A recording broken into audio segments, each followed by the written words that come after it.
Doctor గారు రాత్రి నుంచి చలిజ్వరంతో వణికెత్తున్నాడండి. దీనిని చూసి భయపడ్డారంటారా? ఏంటి జ్వరం వచ్చేసినదట? మీ బాబు గోలెట్టేస్తున్నాడు. ఒరే బేబు నువ్వు అంటే ఇష్టం అని చెప్తే ఏం చెప్పకుండా ముత్తేటి సెల్పిందిరా. అది కూడా అదో మాదిరి ముద్దురా. ఒరేయ్ నువ్వు నోరు తెరిసి చెప్తే దేవుడు నోరు మూసి చెప్పినట్టుందిరా నువ్వంటే ఇట్టవని. అయిపోవాలి. నేను ఇప్పుడు నీకు ముద్దిస్తాను, అప్పుడు నీకు జ్వరం వచ్చేస్తుంది. నువ్వు వెళ్ళి రెస్ట్ తీసుకో, సరేనా?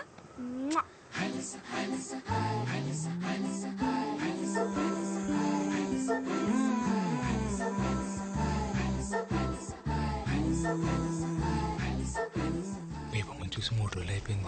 సొక్క బానే ఉంటుంది కదా. దాసు నువ్వు నాన్న నేను వస్తాను. నువ్వు ఎక్కడికి రా?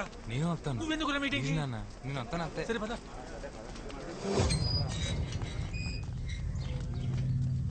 వెళ్ళండి వెళ్ళండి రోయ్, మీ కాంపుల కోసం ఇదే ఆఖరి మీటింగ్. వెళ్ళండి. వీడికి రోజునే కూర.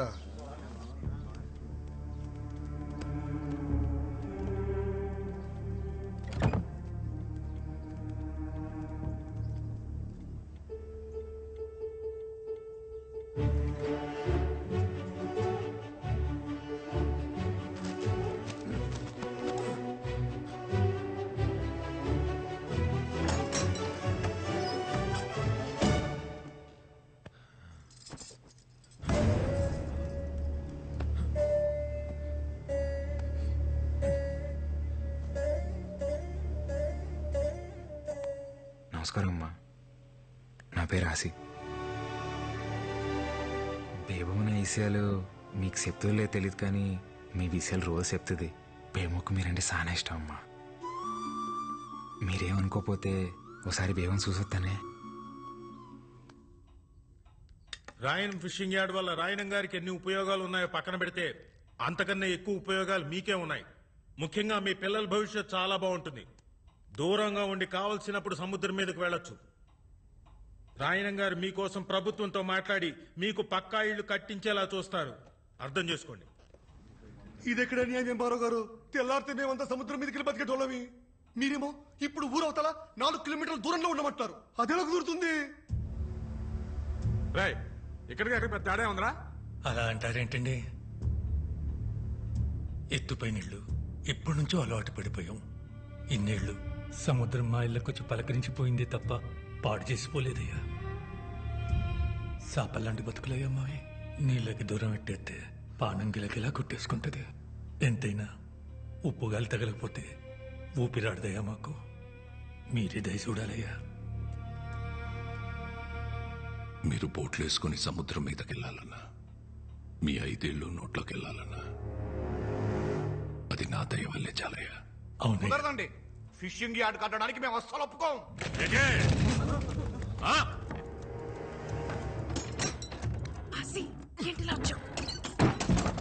చూస్తే ఒక్కసారి మీదడితే తిరిగి వెళ్ళడానికి ఇదేమన్నా సముద్రం అనుకుంటున్నారా? ప్రభుత్వం. ఒక్కసారి మీదడిందంటే తిరిగి వెళ్ళడం ఉండదు, తీసుకెళ్లడమే. ఎటే ఎందుకొచ్చావు? నా కోసం నువ్వు రోజు చూడటానికి వచ్చేదాన్ని కదా, అందుకే ఒక్కసారి నేను చూడటానికి వచ్చా. భయమే లేదా? ఇందాక వరకు ఏ లేదు, ఇప్పుడు వస్తుంది. జ్వరం కావాలా నీకు? వద్దా? సార్ రాయనం గారు మీరు ఆవేశపడకండి సార్, కూర్చోండి. రే రేపు పొద్దున్న పేపర్లకు ఇవ్వడానికి ఒక గ్రూప్ ఫోటో కావాలి కదరా? కావాలి. రాయనం గారితో గ్రూప్ ఫోటో దిగుదాం. సార్ ఒక్క ఫోటో సార్. పదండి పదండి రా, మీటింగ్ అయిపోయింది.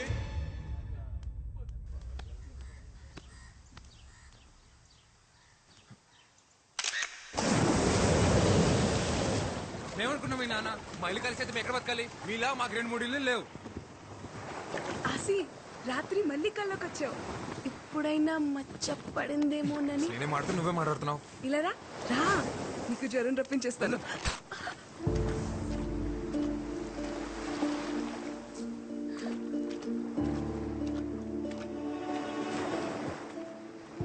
సారీ.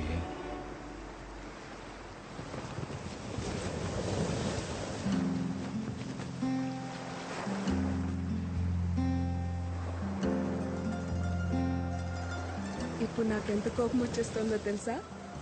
కానీ నేను ముసల్దాన్ని అయిపోతే నువ్వేమైపోతావో అని నేను కోపట్లేదు. రా, ఇంకొంచెం దగ్గరికి రావచ్చు శాస్త్రి గారు. నీకెళ్ళు లేకపోతే వెళ్ళి సముద్రంలో బతుకు. నేనైతే నువ్వెక్కడున్నా నీతో బతకగలను.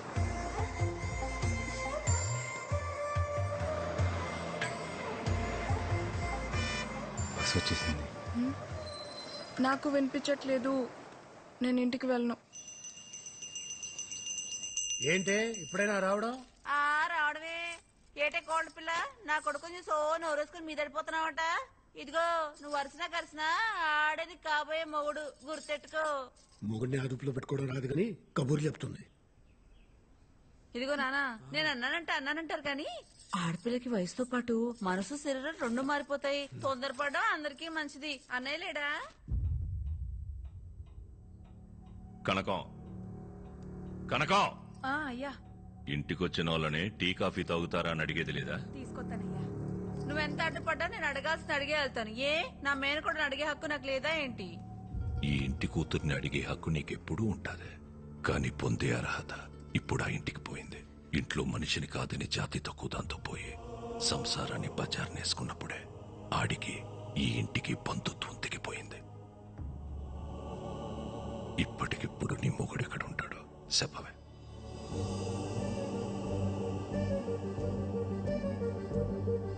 నీ ఎంత సౌకర్యంగా నే తలదించుకోలేను. ఏటే పరువు తక్కువళ్లతో రాయన సంబంధం కలుపుకోడు. అది కాదన్నయ్యా. నీది బంధం కాదనిలేవు, అది బంధుత్వం. మళ్ళీ కలుపుకోలేవు. టీ తాగేలా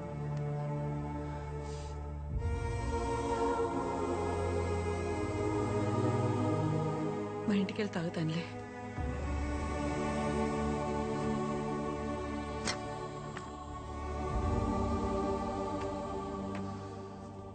దామెర పనీంద్ర నీకు తెలుసు కదా, మన రూరల్ ఎమ్మెల్యే ఆడి కొడుకు. మనోడే 2 రోజుల్లో వాళ్ళు చూసుకోవడానికి వస్తున్నారు. అది కాదురా. ఉప్పాడ మత్స్యకారులందరికీ హెచ్చరిక. ప్రతి ఏటా మన కట్టుబాటు ప్రకారం ఏప్రిల్ 17వ తారీఖు నుండి జూన్ 3 వరకు 45 రోజులు ఎవరైనా సముద్రం మీదకు బోటేసినా వలేసినా జరిమానా విధించబడ్డహో. మనం పాటుపడగా సంపాదించుకున్న డబ్బుల్లో 10% ఈ ఉండిలో దాచుకున్నాం. ఇది చేపలు గుడ్డెట్లే సమయం కాబట్టి ఏటకెళ్ళని 45 రోజులు గంగాలమ్మ జాతర వరకు మన బతుకు తెరువు ఇదే. మన 70 మన 150 కుటుంబాలకి సమానంగా పంచుతున్నాను. జాగ్రత్తగా కట్టెట్టుకోండి. తీసుకో దేవుడు. నా డబ్బులు కూడా తీసుకోపమ్మా.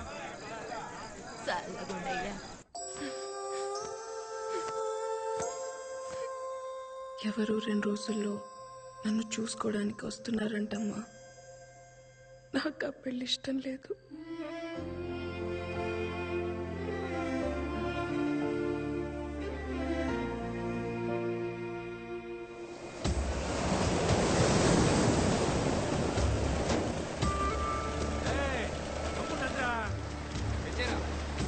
అందరూ వచ్చేసినట్టేగా?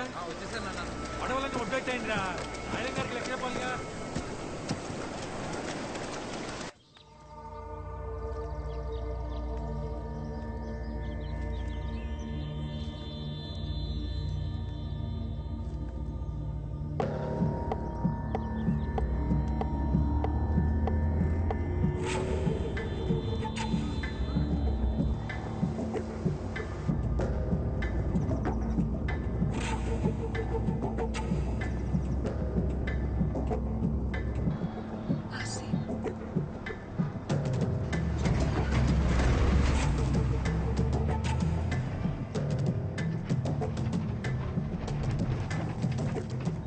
మధ్యాహ్నం 2ంటికి కాలేజ్కి రా.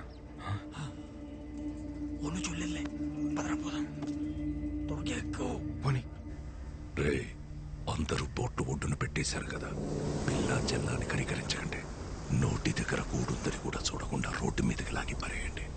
తెల్లారేసరికల్లా వాళ్ళ ఇల్లున్న చోట్ల రాయనం ఫిషింగ్ యార్డ్ అని బోర్డు కనపడాల. అట్టగే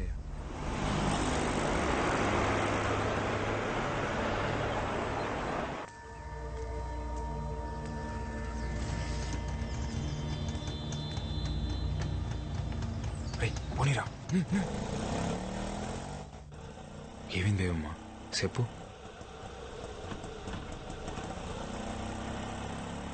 మనసేం బాలేదాసి, అలా సముద్రం మీదకి వెళ్దామా? ఇప్పుడా? సముద్రం మీదగా? ఇప్పుడు ఎలాగో సముద్రం మీద ఓ బోట్ కూడా వెళ్ళదు కదరా. మీరు ఎంత కావాలంటే అంత పేమెంట్ చేసుకోవచ్చు. ఒరే చేపలు ఉంపు కడతారా? పాపం కదరా. గుంపు కట్టడం అంటే పేమెంట్ చేసుకున్నాం కదరా. అయ్యి పేమెంట్ చేసుకుంటే మీరు పేమెంట్ చేసుకుంటున్నారు. మీరే మాట గట్టిగా అనలే.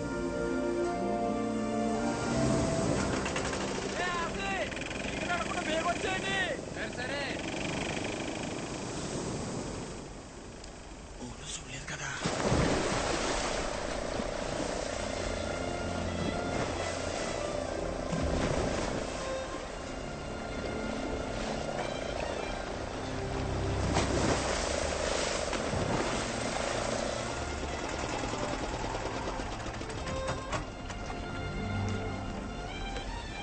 ఏమైంది?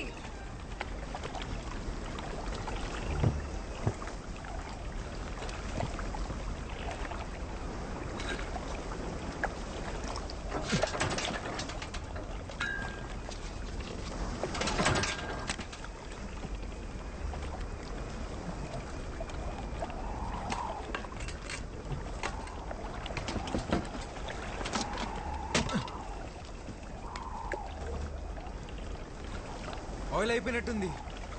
ఇప్పుడెలా? నేను పనిలో ఉన్నాను, తర్వాత మాట్లాడతాలే.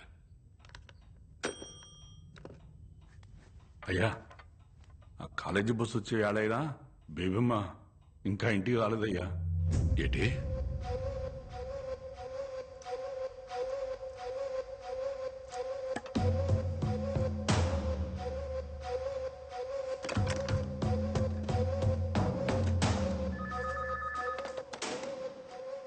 హలో, నేను రాయన మాట్లాడుతున్నాను. చెప్పండి రాయన గారు. బస్ ఇంకా ఊళ్ళోకి రాలేదంటే? రాయన గారు, దీపం ఇంకా ఇంటికి రాలేదు. ఒంట్లో బాగోలేదని చెప్పి మేడం పర్మిషన్ తీసుకుని మధ్యాహ్నం ఇంటికి వెళ్ళిపోయిందటండి. నువ్వు ఎలర్ట్గా ఉన్నావా లేదని చెక్ చేశాను. పాప స్నేహితులతో సినిమాకి వెళ్ళుంటది. ఒక అరగంటలో వచ్చేద్దదిలే. ఏంటి? అలాగేనయ్యా.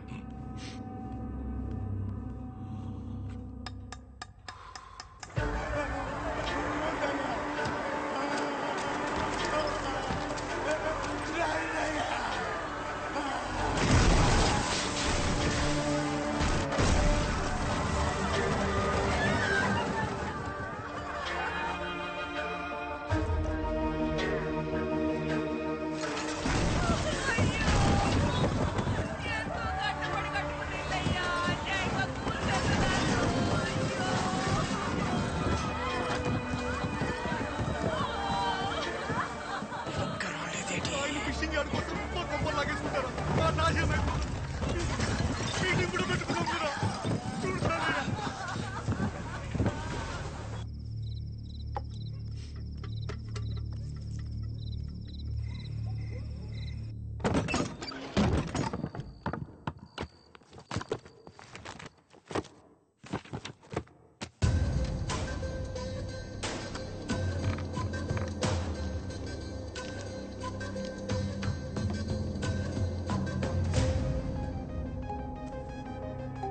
ఈ బేబమ్మ గారు ఒకరు ఎప్పుడు చూసినా సముద్రం పక్కనే తిరుగుతా ఉంటారు.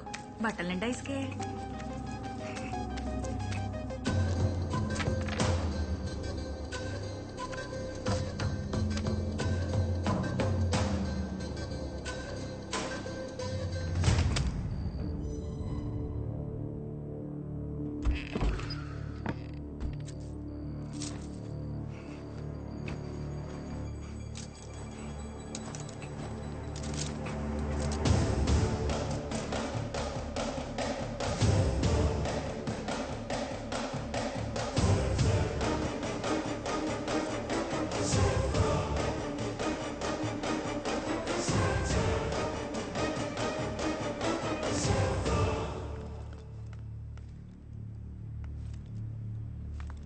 ఏంటమ్మా బట్టలు తడిసినాయి? ఫ్రెండ్స్ తో బీచ్కి వెళ్ళాను నాన్న.